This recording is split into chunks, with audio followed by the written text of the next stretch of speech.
I'm Simon Dalby. I'm CG Chair in the Political Economy of Climate Change at the Balsillie School of International Affairs and Prof at Wilfrid Laurier University in Geography and Environmental Studies. We have increasingly seen climate change relating to what is sometimes simply called distress migration. The whole island of Barbuda has had to be evacuated because the buildings and the infrastructure and the power system were completely wrecked by the storm. The folks in Puerto Rico are leaving quite rapidly. Orlando, New York, and other places are suddenly getting an influx of Puerto Rican residents who are no longer residents because they no longer can be residents as a result of hurricane damage. These kinds of major migrations are now increasingly likely to be part of the response to climate change in coming years. Even more seriously, some of the atoll states in the Pacific and the Indian Oceans will disappear in the foreseeable future as sea level rises.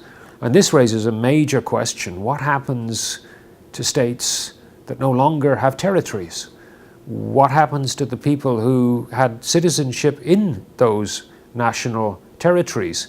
Can they take citizenship with them when they go and live in another country as migrants of some sort? Under what kind of visa status, with what kind of guarantees? Do we revitalize the United Nations trustee system to accommodate them?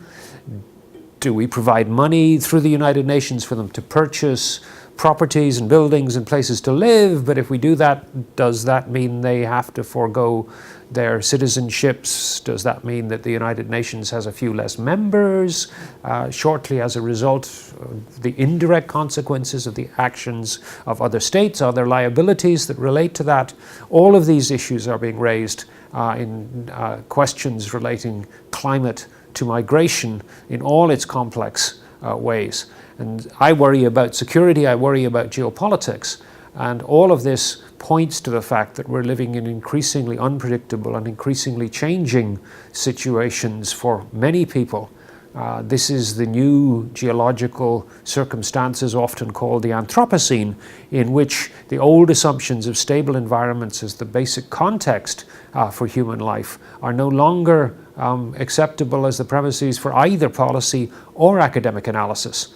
Consequently, this adds a whole new dimension to studies of migration, which is going to be increasingly important as climate change and the more general environmental changes of the Anthropocene accelerate in coming decades.